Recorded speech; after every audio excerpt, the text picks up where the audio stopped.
Pour ne rien manquer, abonnez-vous maintenant. Sud Radio Berkov dans tous ses états, le fait du jour. Comparaison n'est pas raison, mais voilà, le paysage est là. Mais pendant que les mortiers, qu'on entend les mortiers, pendant les bagarres, pendant les cagnottes, pendant les casseroles, pendant les invectives de part et d'autre, attention, il y a une loi de programmation militaire qui va être effectivement votée définitivement le 6 juillet 2023 et en principe promulguée le 14 juillet ou autour du 14 juillet. Et que dit cette loi de promulgation militaire? Voilà, ça on n'en parle pas parce qu'effectivement on est occupé et à juste titre. Mais vous savez, jamais oublier une dimension de l'histoire. C'est à tous les étages que ça se passe. Alors je le dis, on va en parler avec l'essayiste Stanislas Berton. Bonjour Stanislas Berton.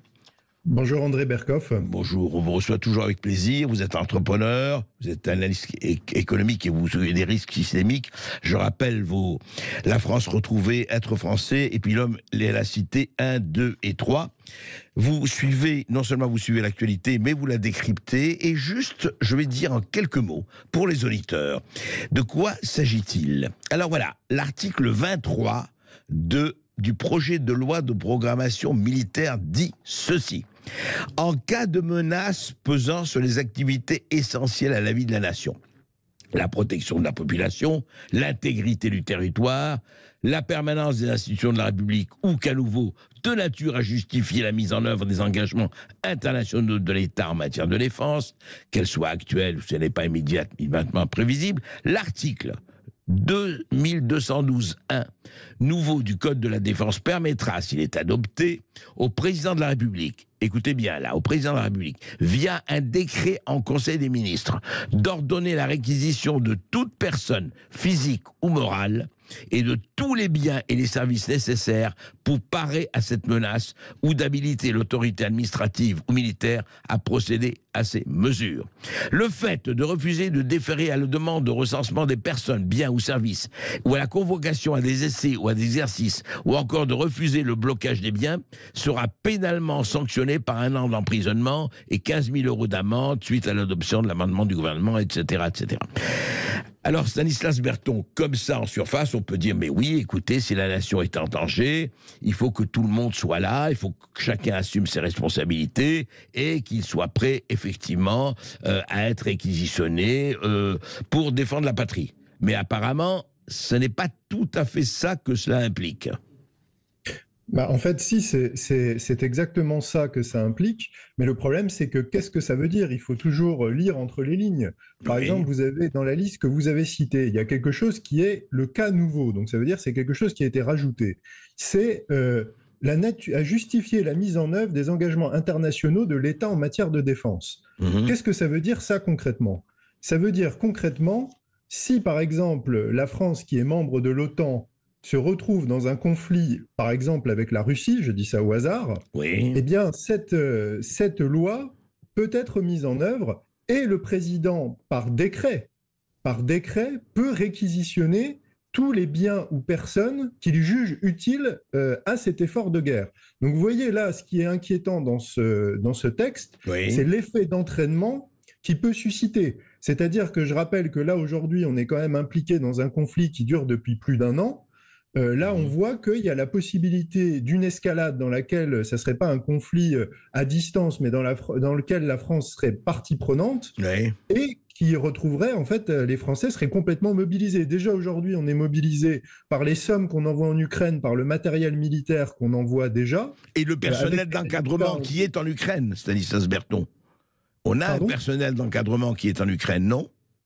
Alors ça, je ne peux pas, je n'ai pas les infos à ce sujet, mais on sait qu'on envoie du matériel. On envoie les canons César, on envoie du matériel, en tout cas pour soutenir l'effort de guerre. Mais là, avec ce texte-là, on passerait à l'étape supérieure.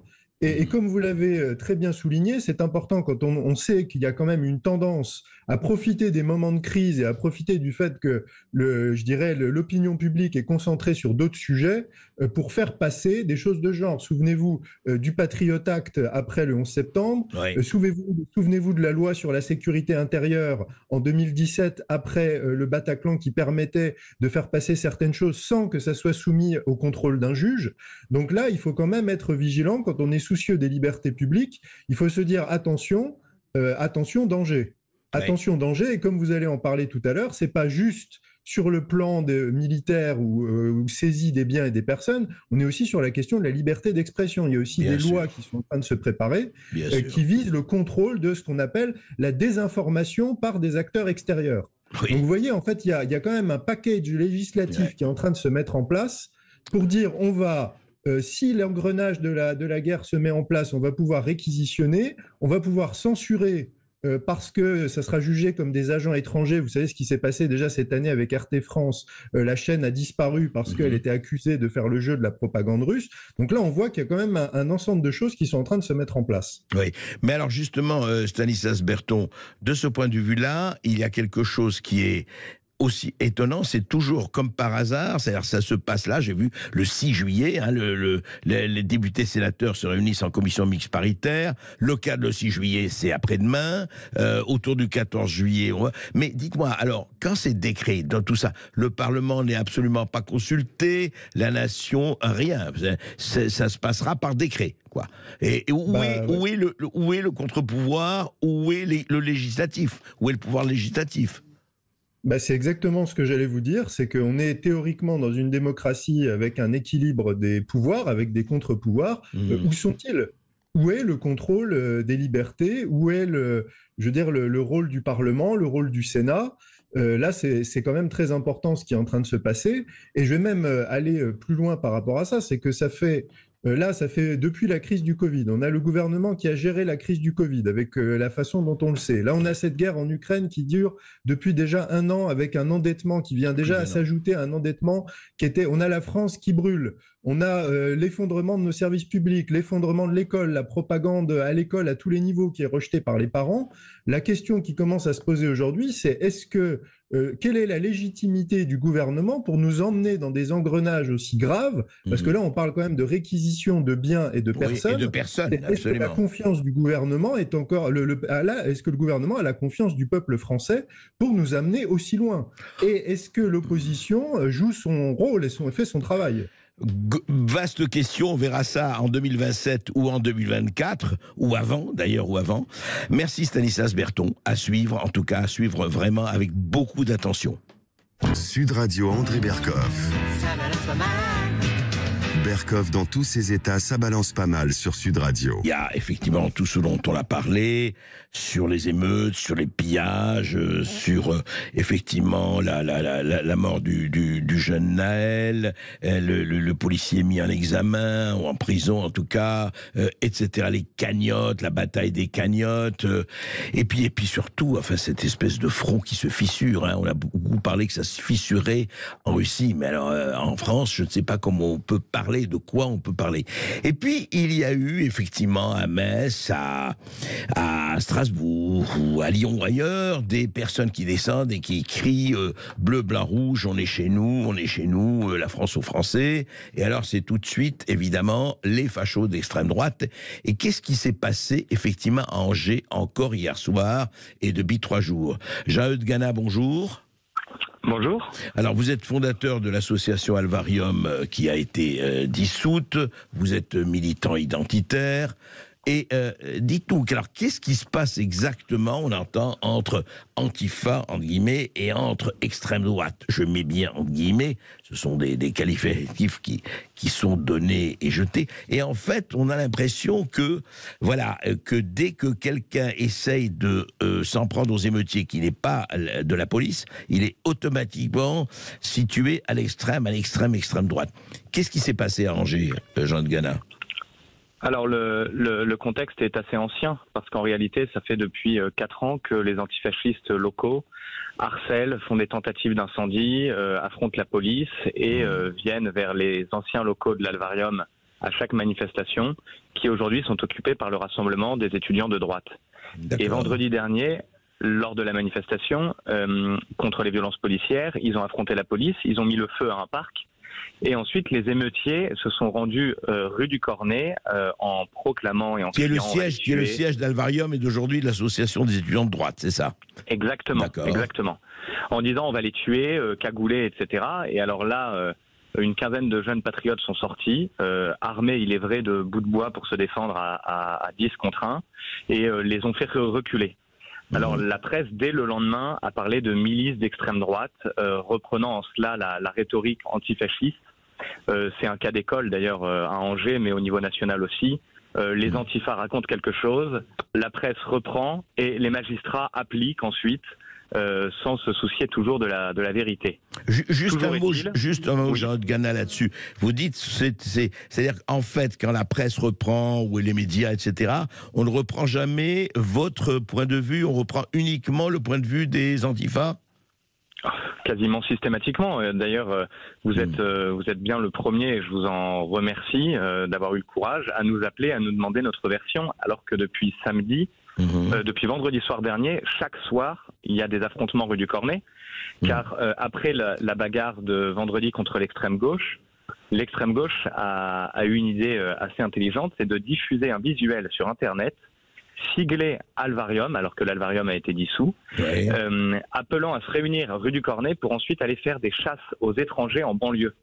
Ils vous ont attribué un tract que vous niez, c'est ça?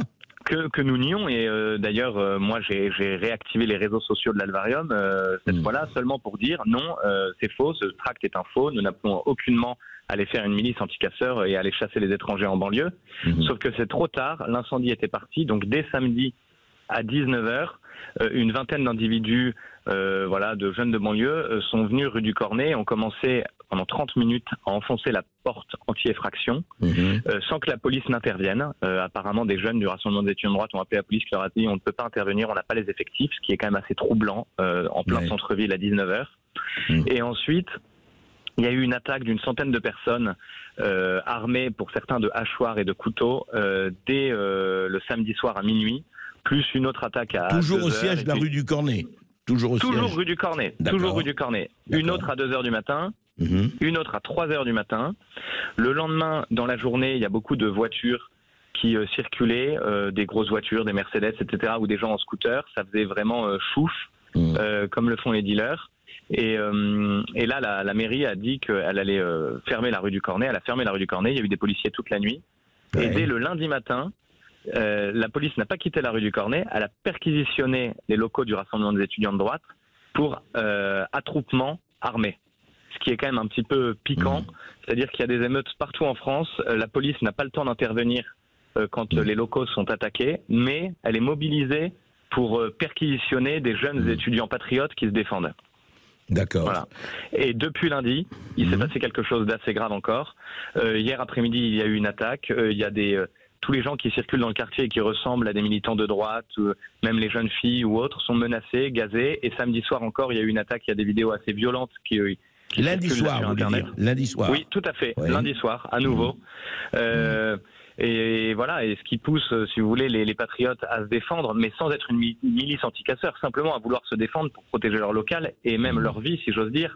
Parce que quand on est attaqué avec des couteaux, avec des projectiles, avec des tirs de mortier, si la situation perdure et que le préfet, Monsieur Horry, continue à chasser les patriotes et à engager à ne pas envoyer la police pour les aider, ou au moins pour faire cesser les émeutes en centre-ville. Et si le procureur de la République, Éric Bouillard, continue, lui, à faire des perquisitions chez les patriotes au lieu de s'occuper des véritables voyous, on va aller à un drame. C'est un véritable conflit ethnique qui est en train d'avoir lieu là dans les rues d'Angers. Et les autorités ne font rien. Oui, mais conflit ethnique, il y a là effectivement ça appelle des nuances, mais surtout vous êtes aussi armé vous-même. Enfin, votre camp est armé. Non. Bien sûr, mais parce qu'on est obligé, pour se défendre, oui, tout à fait. Je sais que conflit ethnique peut sembler appeler à des nuances. En réalité, je crois, ce qui se passe, mais ce qui se passe, c'est que l'extrême gauche a fait croire aux jeunes de banlieue qu'une bande de racistes voulait leur casser la figure et que c'était un conflit ethnique. Et ça l'est devenu de ce fait, parce que ces jeunes de banlieue qui viennent pour nous attaquer ont un véritable ressentiment, du coup, qui a été entretenu d'abord de longue date par l'éducation nationale, etc., vis-à-vis de la France, par beaucoup de choses, et là, vis-à-vis des fachos, de ces sales blancs, de ces sales racistes. Et c'est en cela qu'il y a un conflit ethnique, si vous voulez. Et vous sentez que de ce point de vue-là, la tension est montée d'un cran depuis par rapport à il y a quelques années. On est passé à un stade, je dirais pas supérieur, mais un stade plus préoccupant encore. Souvenez-vous, Gérard Collomb, en quittant le gouvernement il y a quelques années, avait dit « Aujourd'hui, nous vivons côte à côte, dans 5 ans, nous vivrons face à face ». Et il a été assez prophétique. Et aujourd'hui, nous en sommes là. Et Emmanuel Macron, qui a dit pendant les entre-deux tours face à Marine Le Pen, votez pour moi, sinon ce sera le chaos, la guerre civile, doit être mis face à ses responsabilités. Gérald Darmanin, qui a dissous un certain nombre d'associations patriotes sans motif valable parfois, devrait être mis face à ses responsabilités. Parce que comment se fait-il que des milices antifa puissent attaquer des églises comme à Angers il y a 2 ans, puissent ficher sur Internet ouvertement. Des librairies aussi, des librairies catholiques à Nantes, par exemple. Nantes, oui. Bien sûr, tout à fait. Puissent ficher des militants sur Internet impunément, puissent appeler à la violence, ne soient jamais dissoutes, alors qu'en parallèle, toutes les organisations dites d'extrême droite, même les organisations locales comme l'Alvarium, dont l'objet, je dois le rappeler, était quand même de distribuer la nourriture aux foyers précaires et aux SDF, ce que nous fîmes durant 4 ans, et c'est peut-être cela d'ailleurs qui a excité la haine de l'extrême gauche, c'est de ne plus avoir le monopole du social. Mais Darmanin ne fait rien. Oui, enfin, en tout cas, la situation est effectivement très préoccupante. Jean Gana, merci de vos éclaircissements. Évidemment, l'antenne est ouverte à qui veut répondre à cela et apporter d'autres interprétations. En tout cas, il y a quelque chose qui est là. On ne peut pas continuer à laisser vraiment se dégrader cette situation, et pas seulement à Angers, mais dans toute la France, sans apporter le holà, sans apporter effectivement des réponses, en tout cas vertébrées, des réponses circonstanciées, des réponses, je dirais, de bon sens, et Dieu sait s'il y en a. Si je peux me permettre, oui. André Berkoff, d'abord merci de m'avoir reçu, et pour finir, il faut vraiment que les autorités fassent quelque chose, parce que s'il arrive un drame, elles auront une part de responsabilité quand même. Si ce soir il y a à nouveau des affrontements entre centaines de personnes armées, il peut arriver quelque chose de très grave qui peut amener d'autres faits encore plus graves. Certes. En tout cas, on suivra évidemment tout cela. Sud Radio Berkoff. Alors là, ce n'est pas du tout merci patron merveilleux, merci patron, ça rappelle le film de François Ruffin aussi. Non, écoutez, c'était un échange, bref, mais vous allez voir très remarqué et remarquable entre l'ancien président François Hollande et le journaliste Darius Rochemin sur LCI. Écoutez, c'est bref, mais tendez l'oreille. Très important que les Français sachent que nous disposons de cette force-là qui nous donne indépendance et souveraineté et respect. Merci De Gaulle. Merci à vous. Mais non, vous me remerciez si vous voulez, mais là je parlais de De Gaulle pour l'instant, ne soyez pas pressé de partir. C'est magnifique, c'est magnifique. Vous savez, c'est des moments pareils, franchement, il faut les chérir, il faut les regarder et les chérir. C'est quoi? C'est qu'effectivement, François Hollande rappelait la force nucléaire, hein, voilà, et que ça nous garantit notre indépendance, et c'est merveilleux. Et évidemment, Darius Rochemin disait, rappelez le mérite du général De Gaulle, là-dedans, il disait merci De Gaulle, et François Hollande répond merci à vous. C'est merveilleux parce qu'il s'est pris à un moment donné pour De Gaulle, voilà. Et chacun sait qu'entre François De Gaulle et Hollande, franchement, il n'y a pas l'épaisseur d'un papier à cigarette, quoi. Les deux, c'est vrai. Hollande, c'est le De Gaulle d'aujourd'hui. Enfin, il faut le dire, il ne faut pas avoir peur de le dire. Voilà, très vite après ceci. Je n'aime pas la blanquette de veau. Je n'aime pas la blanquette de veau. Sud Radio Berkoff dans tous ses états. Et comme vous le savez, la liberté ne s'use que si l'on ne s'en sert pas. Et c'est tout le problème. Nous sommes, je le rappelle, avec Xavier Azalbert, directeur de la rédaction de France Soir, et avec Maître Régis de Castelnau, avocat. Et nous parlons de quoi? Évidemment, de ce qui nous fait fonctionner, de notre ADN, la liberté d'expression. Sans ça, de quoi on parlait? Juste un mot. Par rapport à la surveillance et la censure, dans une démarche présentée sous un prétexte positif, lutter contre la fraude en ligne, la France est sur le point d'obliger les navigateurs à créer une capacité technique dystopique. Qu'est-ce que ça veut dire? Écoutez, l'article 6, paragraphes 2 et 3 du projet de loi sécuriser et réguler l'espace numérique obligerait les fournisseurs de navigateurs à créer les moyens de bloquer obligatoirement les sites web figurant sur une liste fournie par le gouvernement. Une telle mesure renverserait quand même des décennies de normes établies en la matière, modération de contenu. Alors, Xavier Azalbert, ça veut dire quoi, ça, alors, techniquement? Les fournisseurs navigateurs, donc le gouvernement donne une liste, quel que soit le gouvernement, hein, gauche, droite, etc., et bien là, vous bloquez. Alors vous savez, sécuriser et réguler, ça part toujours d'un bon sentiment. Il suffit de regarder ce qui se passe avec l'Agence nationale de sécurité du médicament, qui n'a jamais eu aucun problème. Il n'y a pas eu de scandale du Mediator, on n'a pas changé de nom, il n'y a jamais eu aucun problème. Donc à partir du moment où on sécurise et on régule, si jamais on le fait à bon escient, et que c'est fait vraiment pour assurer à nos enfants d'avoir la sécurité, se retrouver dans une forme de réglementation qu'on va respecter, qui est civique, eh bien c'est une bonne chose. Par contre, quand c'est pour s'en servir comme étant un outil de censure, un outil de contrôle, eh bien, on va trop loin. Donc, je pense qu'ici, c'est le juste milieu qu'il faut trouver. Trop de règles, ce que ça fait, c'est ça empêche la liberté d'expression. Mais avant tout, si on éduque bien les gens, c'est comme sur les réseaux sociaux, si on éduque les gens à ne pas s'insulter, ils vont pas s'insulter. En fait, quand on laisse préférer des insultes sur les réseaux sociaux, exactement comme quand Le Monde nous traite de blogs complotistes, Audioro en l'occurrence, un journaliste du Monde, eh bien, il y a un moment où ça va trop loin. Est-ce que complotiste est une injure, est-ce qu'un adjectif dénigrant? Eh bien, aujourd'hui, oui, Le Monde a été condamné pour dénigrement, concurrence déloyale par dénigrement. Mais il faut rappeler une chose, c'est qu'en France, on a appris des règles, on nous a appris le civisme, et toutes ces règles-là, on les a oubliées. Donc oui, on est obligé d'y rajouter une certaine couche, comme pour la NSM. Moi, j'aimerais que les fabricants de produits pharmaceutiques soient vraiment régulés et ne soient pas aidés par la NSM. On va voir si c'est pas un vœu pieux, justement, Xavier Azalbert. Régis de Castello, comment vous réagissez à, d'abord, cette fameuse se sécuriser et réguler l'espace numérique, et aussi, je vous donne une seconde question, la manière dont Xavier Azalbert a attaqué, il n'a pas attaqué sur le plan pénal, défense de la liberté, il a attaqué sur le plan concurrence déloyale. Et l'homme de droit que vous êtes, j'aimerais savoir comment il réagit par rapport à justement ce qu'il faut faire, par rapport à cette espèce d'espace que l'on cherche à rétrécir de plus en plus. Alors, à la première question, comme par hasard, on nous resserre la loi Avia, qui est une violation, enfin c'est ce que vous me décrivez, est une violation des principes de la Déclaration des droits de l'homme et du citoyen.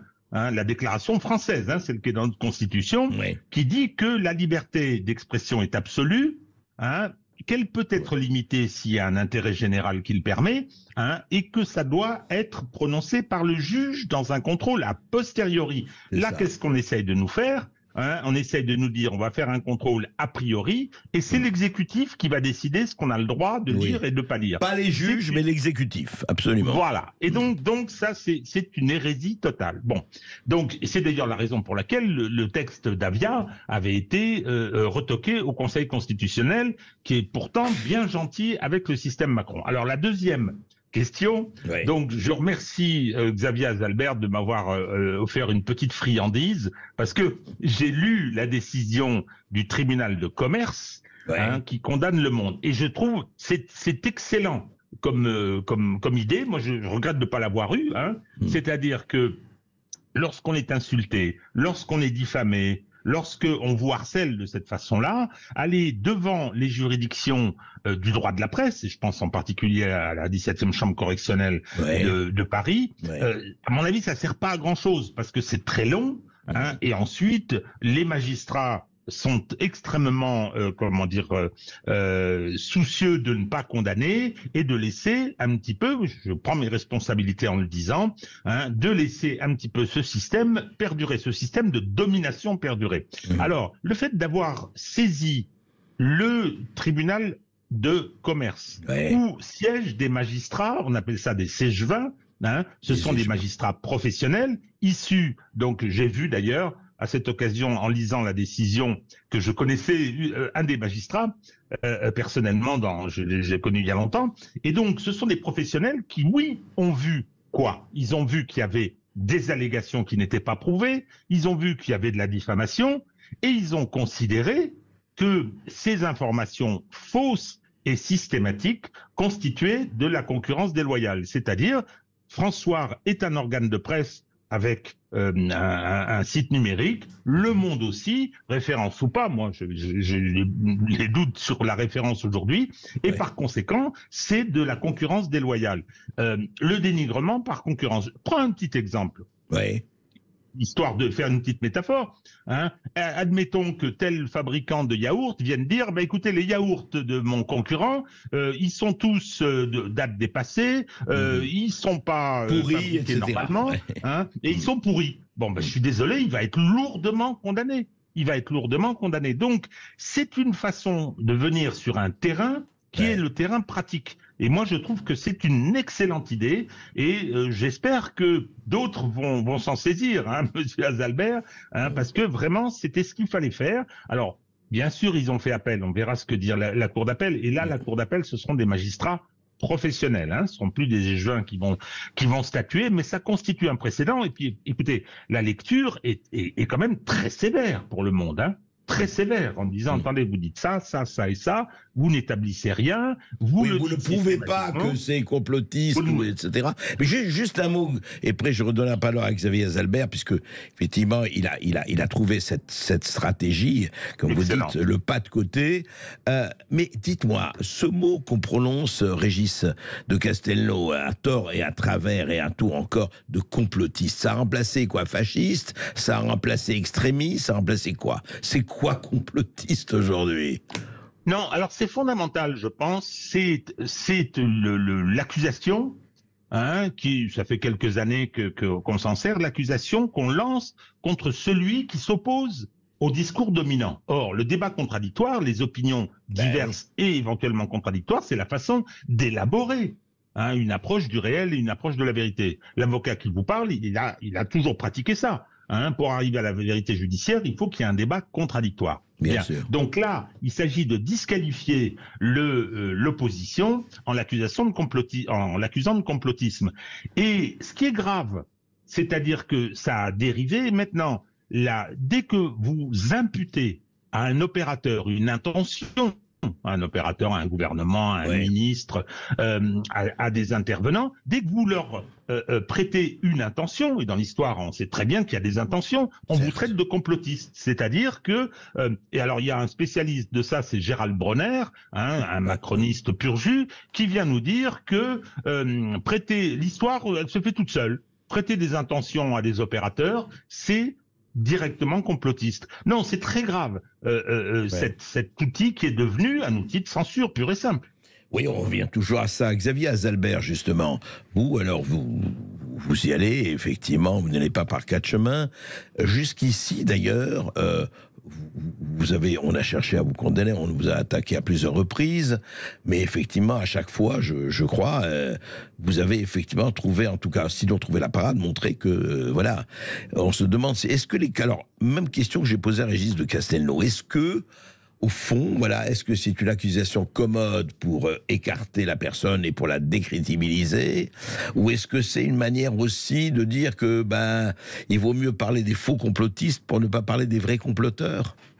Alors ça c'est une phrase qui sera souvent reprise, on va dire, qui vraiment profite du complotisme, qui profite des comploteurs. En l'occurrence, quand on est dans un cénacle, dans un dîner et qu'on s'insulte les uns les autres, voilà, bon, c'est une embrouille. Mais quand ça se passe au niveau commercial, c'est ce que disait Régis de Castelnau, il arrive un moment ou un autre où si mes yaourts sont moins bons que ceux d'à côté et qu'on nous vise dessus, qu'est-ce que ça va faire? On va perdre des parts de marché. Donc ça se traduit par une véritable perte commerciale. Le Monde, oui, est un organe de presse de référence dans l'inconscient collectif et dans la tête des gens. C'est une marque. Cette marque doit respecter la charte de Munich, elle doit respecter les lecteurs le plus que possible.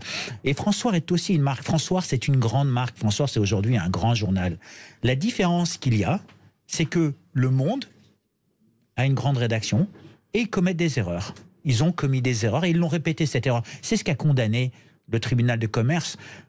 De dire une fois qu'on est un blog, ça va le dire 20 fois, ça a été jugé comme étant du dénigrement par concurrence déloyale, c'est-à-dire qu'ils essayent de porter atteinte à France Soir. France Soir, c'est un grand journal. Et ça veut dire quoi, un grand journal? Ça ne veut pas dire qu'on a une grande rédaction. Ça veut dire que aujourd'hui, moi, je lis les dépêches AFP comme fait Le Monde. Je suis même abonné à l'AFP. Je suis pas très. Vous ne lisez pas que l'AFP, j'imagine. Mais je ne lis pas que l'AFP. Au contraire, ce que je fais, c'est j'ai ma propre grille de lecture. Je ne regarde pas ce que font les autres. Eux, ils se regardent entre eux. Nous, on a nos propres titres, comme vous avez chez Sud Radio. Vous êtes un grand média parce que vous avez vos propres points de vue, vos propres grilles d'analyse. Et c'est ce que vous offrez à vos lecteurs. Et c'est pour ça que vos lecteurs vous écoutent. Et moi, j'invite tous les gens qui ont une croyance que François est un bloc complotiste ou qui font des fausses informations à venir voir et à venir lire. Jugez d'eux-mêmes. Jugez par vous-même. Je vous fais confiance. Comme ailleurs, absolument. Nous avons fait confiance à nos lecteurs. Nous l'avons écrit dans le manifeste. Nos experts, c'est vous.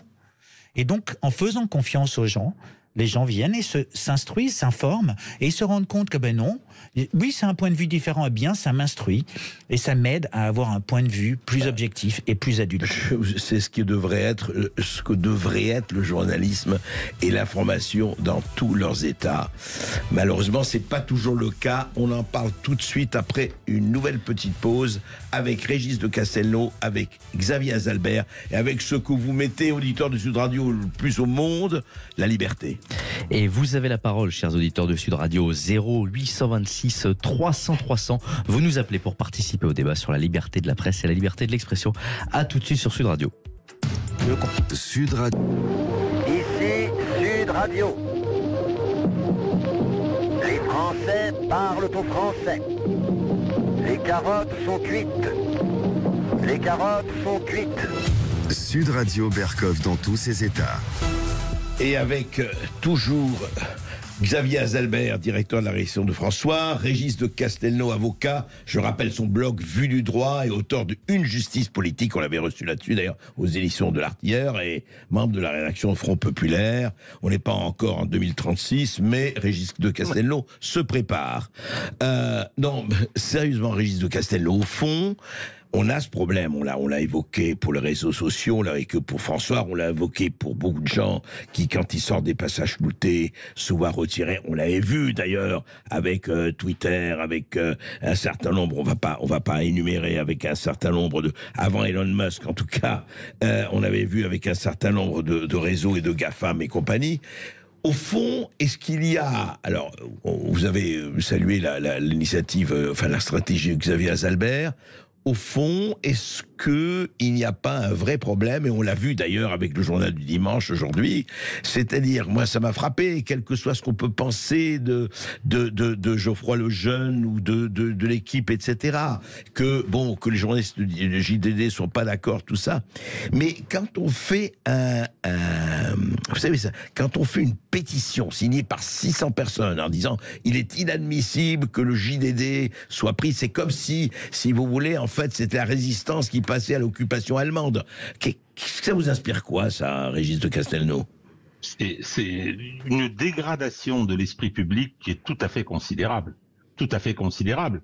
C'est-à-dire que vous avez un journal. Alors, c'est-à-dire que quand un certain nombre de journaux ont été rachetés, je pense à Monsieur Drahi, par exemple, je pense au Monde. Le Monde a été racheté par Pigasse et par Niel. Ils y ont mis leurs hommes et c'est devenu une feuille qui a une orientation extrêmement précise, et une orientation politique précise, et qui, en ce qui concerne le traitement de l'information, est non seulement extrêmement orientée, très subjective, mais est tout à fait capable de véhiculer des fausses nouvelles. On va encore être attaqué, mais c'est très bien. Mais non, des fausses nouvelles, au sens, il y a façon et façon de faire aussi, il y a des présentations, bien sûr.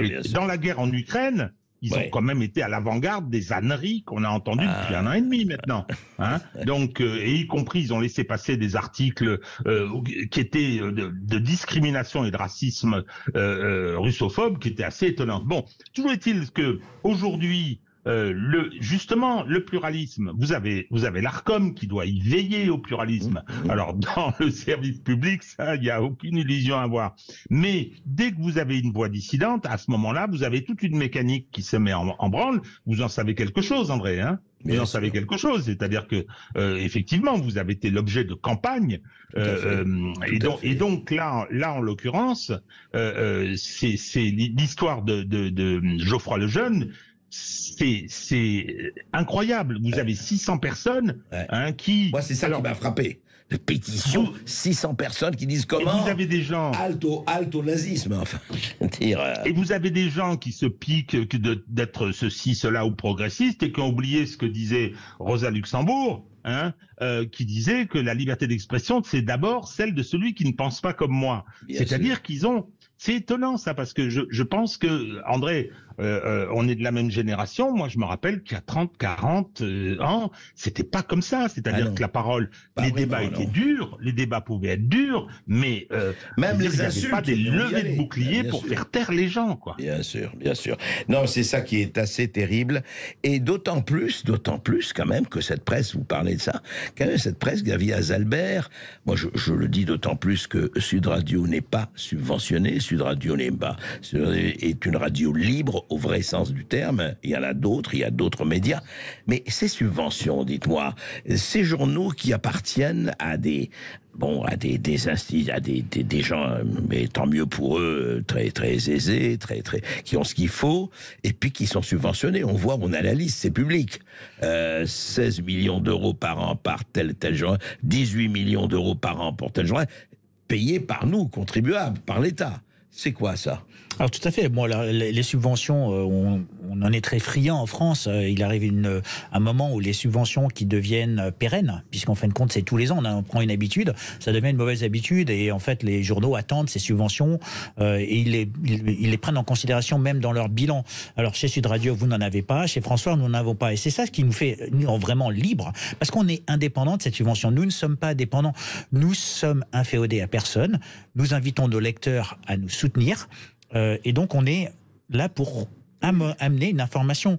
Et c'est vraiment notre motivation. On est à cœur de servir l'information. Quand on reçoit des subventions, on a à cœur de servir ceux qui nous subventionnent. Et ça paraît tout à fait logique. Alors, ça paraît très logique si on n'avait pas la charte de déontologie de la charte de Munich, c'est-à-dire dire la vérité quoi qu'il en coûte. Quand Le Monde dit a priori François dit des fausses informations et qu'a posteriori il se fait condamner par le tribunal, on revient à la chose dont va parler Maître de Castelnau tout à l'heure, c'est que, eh bien, ils peuvent le dire. Moi, je les encourage à le dire. Mais sachez une chose, c'est que si a posteriori vous vous faites condamner, moi j'aimerais savoir, c'est allez-vous respecter le devoir numéro 6 de la charte de Munich, c'est-à-dire... Allez-vous corriger les articles? Allez-vous corriger vos articles? Si vous êtes un vrai journaliste, vous devrez en tirer la leçon. Le Monde n'en a pas tiré la leçon. Tous ces médias qui sont aujourd'hui subventionnés devraient en tirer la leçon. Mais il faut aller plus loin, parce qu'ils ne sont pas seulement subventionnés, ils sont aussi titulaires d'une CPPAP, d'un agrément, que ce soit l'Arcom ou la CPPAP. Dès lors qu'on a un agrément et qu'on sert une propagande ou qu'on sert une vision unilatérale et qu'on continue à dénigrer, à faire de la concurrence déloyale comme on nous a fait, eh ben moi j'invite tous ces individus, tous ces titulaires d'une CPPAP, que ce soit Conspiracy Watch, que ce soit Libération, que ce soit le journal Le Monde, à corriger leurs articles. François est un grand média. François ne fait pas de fausses informations. François n'est pas un blog. D'accord. On est d'accord là-dessus. On va voir s'ils corrigeront leur article ou pas. Mais là, le plus important, c'est ce que vous avez obtenu, c'est quand même mettre le taquet et une condamnation, parce qu'on dit, voilà, jusqu'où on peut aller trop loin. Sur les subventions, Régis de Castelnau. Écoutez, ça c'est une survivance de la Libération. Hein. C'est-à-dire qu'à la Libération, il y a dans le programme du CNR, il y avait une volonté de sortir du système antérieur à la Deuxième Guerre mondiale, où effectivement la presse s'était fourvoyée. Le Figaro avait sauvé sa position, mais d'extrême justesse. C'est-à-dire tous les journaux qui avaient continué à être publiés après une date donnée, qui était la fin 1942, et donc ont été interdits, c'est-à-dire qu'ils ont été remplacés. Donc on a mis en place un système. Alors il y avait des règles assez strictes qui ont été abandonnées au fur et à mesure, Hein, et donc, ce qui a permis effectivement que le système français soit un système de presse privée, et vous avez un certain nombre de grandes fortunes qui ont acquis des journaux. Alors, il y a façon et façon de le gérer. Les échos... Non mais attendez, excusez-moi Régis Castelnau, vous voyez, que des grandes fortunes acquièrent des journaux, c'est en France, c'est en Amérique, partout, et pourquoi pas, c'est tout à fait leur droit. Le problème, c'est en plus la subvention. Je veux dire. Mais voilà, mais c'est ce que j'allais dire. C'est ça, André. Ouais. Je veux dire, aujourd'hui, le système est complètement différent et on garde le beurre et l'argent du beurre. Il y a un problème quand même. Il y a un problème. Et donc, ces subventions, vous savez, Xavier a raison sur la subventionnite à la française. Hein, regardez, Wauquiez, quand il est arrivé à la région, il a un peu fait le ménage dans les subventions. Et donc, elles sont considérées comme des dus. D'ailleurs, on l'a vu avec l'affaire du fonds Marianne. Non, ce ne sont pas des dus. Vous recevez des subventions, vous avez un cahier des charges, parce que vous rendez un service d'intérêt général, la presse peut en être un, hein, mais par conséquent, vous devez, à ce moment-là, justifier de votre irréprochabilité. Or, les journaux qui sont subventionnés, ils le sont parce qu'ils viennent soutenir les dominants. Puis c'est tout. Les journaux devraient être tributaires de la publicité. C'est normal qu'il y ait la publicité et de leurs lecteurs. Je ne parle pas pour le service public. Le service public, la redevance, c'est encore autre chose, là aussi. Oui, mais attendez, André, excusez-moi, je vous interromps. Et des sleeping giants, vous avez des officines dont on ne sait pas d'où elles viennent, on ne sait pas qui les finance, on ne sait pas si Soros est derrière, hein, j'en sais rien du tout, hein, je donne seulement comme ça, mais qui viennent et qui font des campagnes de harcèlement pour inciter les annonceurs à ne plus aller chez telle presse, causeur, où j'ai travaillé un temps, etc. Non, attendez, là, il y a... tout ça est complètement vicié au bout d'un moment. Et c'est une énorme question politique. Nous avons eu aussi, André, les mêmes problèmes avec Sleeping Giants. En fait, ils ont incité nos annonceurs. Alors aujourd'hui, on n'a plus d'annonceurs, on ne vit exclusivement que des dons. Mais j'aimerais revenir sur ce que disait Régis de Castelnau. Il parle de dû. En fait, en France, on a des acquis. Il faut savoir qu'on est un des pays avec le plus grande collecte et la plus grande redistribution. C'est pratiquement 60% du produit national brut. C'est énorme. C'est-à-dire qu'aujourd'hui, on s'attend, c'est un acquis, et on ne veut pas le remettre en cause. C'est difficile de remettre en cause ces millions que l'on donne. Eh bien, voilà, c'est confortable. Apprendre à faire de la vraie concurrence et apprendre à avoir un véritable business model, c'est-à-dire un modèle d'affaires, un plan d'affaires. C'est ce qu'on a essayé de faire chez François. François est un des rares médias qui, en 2021, était profitable sans subvention. Oui, non, mais c'est en tout cas, c'est ça l'entreprise privée, et ça doit être valable pour la presse comme pour le reste. Encore une fois, les lecteurs sont là, les donneurs, le don est là. On va peut-être prendre des auditeurs. Oui, vous avez la parole au 0826 300 300 sur ce sujet épineux de la liberté de la presse. Et on accueille Patricia du Loir-et-Cher qui a une question pour Xavier Zalbert. Bonjour Patricia. Oui, bonjour et merci pour votre courage. Voilà, en les temps que nous vivons, voilà, c'est une qualité qui est vraiment appréciable. Merci. Voilà, merci à votre courage, à votre intégrité. Donc, oui, certes, voilà, la presse est subventionnée, mais il faut savoir aussi que que Bill Gates a été, comment dire, un des contributeurs du monde. Et donc, il faut... 3 millions de dollars, je crois. Voilà, et donc il faut recontextualiser ça dans un agenda mondial. Et j'écoutais une vidéo où, en off, des affidés de Klaus Schwab se vantaient d'avoir tout infiltré. Donc, y compris voilà, les syndicats, toutes les institutions, voilà. Et donc, il y a au niveau de, comment dire, de l'expression, quelque chose qui me semble en déficit, puisqu'on voit bien que le nouveau plan de l'OMS qui veut instaurer un... On en a parlé, on en a beaucoup voilà, parlé. Vous en avez parlé, je vous en remercie. Donc, on voit bien que derrière tout cela, cette volonté de vacciner les gens à tout prix, donc il y a un agenda transhumaniste qui passe par la vaccination et notamment. Oui, mais Patricia, attendez, on va pas reprendre tout l'agenda transhumaniste. Arrivez à votre question, s'il vous plaît, parce qu'on a beaucoup de. Oui. Est-ce que vous pourriez faire une émission où vous inviteriez des chercheurs, et là j'en ai toute une liste que je peux vous communiquer, qui alertent sur la présence d'oxyde de graphène dans toutes les injections. Alors Patricia, je comprends, vous allez envoyer, vous avez l'adresse de Sud Radio, vous envoyez à mon nom, au nom de Lucien Gasparac, vous envoyez cette liste, et nous avons commencé à en parler, et nous en reparlerons. Voilà. Et je vous remercie pour ça, parce que sinon, vous savez, on a beaucoup d'auditeurs et on ne va pas faire cette émission là-dessus, mais je vous le dis, on fera d'autres émissions là-dessus, c'est clair. Restez bien avec nous, on se retrouve tout de suite pour continuer à parler de la liberté de la presse et la liberté d'expression avec Régis de Castelnau et Xavier Azalbert. Vous avez la parole au 0826 300 300. À tout de suite sur Sud Radio. Les Français parlent au français. Je n'aime pas la blanquette de veau. Je n'aime pas la blanquette de veau. Sud Radio Berkov dans tous ses états.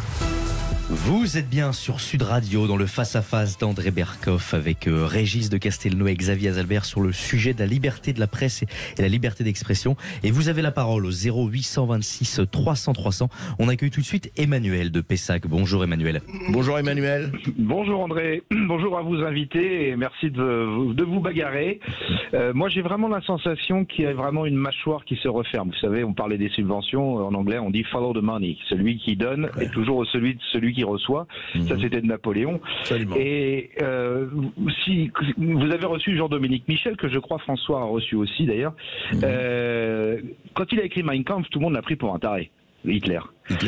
Lisez le Grand Reset, tout le monde les prend pour des tarés. Mais en fait, le premier young leader de Davos, c'est quand même Macron. Donc le plan se déroule, c'est une mâchoire qui se referme à tous les niveaux. La loi de programmation militaire, c'est pareil. On peut reprendre une phrase de Schwab, vous n'aurez rien, vous serez heureux. Donc là, c'est carrément un décret, donc ça veut dire le fait du prince. Et la première victime dans toutes les guerres, c'est la vérité. Donc pour moi, c'est une immense mâchoire qui se referme. Et vu les intervenants que vous avez régulièrement, et même depuis le début de cette émission, on voit que c'est à tous les niveaux. On voit que c'est une immense mâchoire qui se referme et qui va une fois, comme un piège, une fois se refermer, on sera tous piégés dedans. Voilà, j'aimerais savoir ce qu'en pensent vos invités. C'est mon analyse et malheureusement, elle se confirme. Et je vous souhaite beaucoup de courage et continuez à vous battre. Et croyez-moi qu'on est beaucoup derrière vous. Merci Emmanuel. Alors Régis, la mâchoire se referme ? Je suis moins pessimiste que ça et en même temps assez pessimiste. Bon, je m'explique. Faut pas voir le monde exclusivement au travers de la crise de l'Occident. C'est-à-dire qu'on vit, depuis le déclenchement de la guerre en Ukraine, on vit une phase planétaire qui est assez étonnante. Il y a une accélération de l'histoire. L'Occident a fait toutes les erreurs possibles, les sanctions, il est arrivé à rien. Il va probablement, je pense, l'OTAN va probablement perdre la guerre si c'est pas déjà fait. Je veux dire, nos pays ne vont pas très bien. Regardez ce qui s'est passé depuis quelques jours. Enfin, je veux dire, ça fait, les images font le tour du monde. Regardez ce qui se passe aux États-Unis. Le pays est quand même très malade.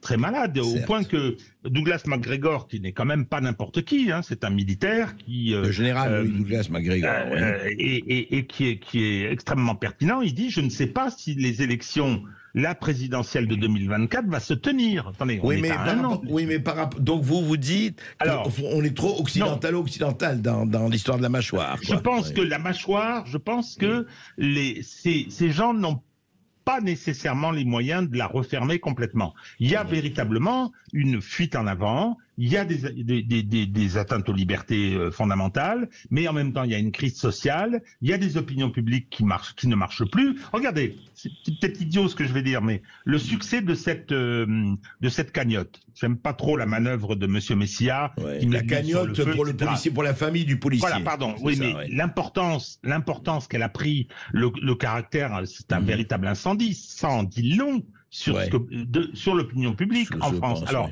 c'est vrai que les gens ne votent plus, c'est vrai que... Bon, mais je pense que les anticorps à tout ça existent. Je pense qu'ils existent et je ne suis pas sûr que la mise en place d'un système néofasciste, c'est-à-dire que ultra-autoritaire, sera aussi facilement possible. Oui, possible. Alors attention, ça passera d'abord par une forme d'effondrement, parce qu'on ne rebâtira pas à partir de ceux qui sont encore là. Je pense que non, il faudra les chasser. Alors Xavier Azalbert, cette tentation de l'autorité que l'on sent, on dit voilà, c'est, pardon, je vais être le bordel partout, etc. On veut vraiment des gens à poigne. Est-ce que cette mâchoire dont parlait Emmanuel, est-ce que vous la sentez aussi se fermer, ou comme Régis, vous êtes plus nuancé comme Régis? Moi, je serais plus nuancé pour plusieurs raisons. D'abord, mettre en place la République populaire d'Europe, c'est une tentation qui c'est naturelle chez tous les leaders, on va dire, d'avoir un plus grand contrôle sur le peuple. C'est comme l'asservissement, servitude volontaire ou pas. Eh bien, on veut avoir plus de contrôle, c'est naturel. Par contre, le rôle des médias ici est prépondérant. Notre rôle, c'est le quatrième pouvoir, c'est le rôle du peuple. Donc, si on a des élus qui sont élus, c'est pour gouverner pour le peuple, par le peuple. S'ils ne le font plus, c'est que là, on a un véritable problème de démocratie. Et on le voit, on teste les limites de la démocratie, on teste les limites de la presse, on teste les limites.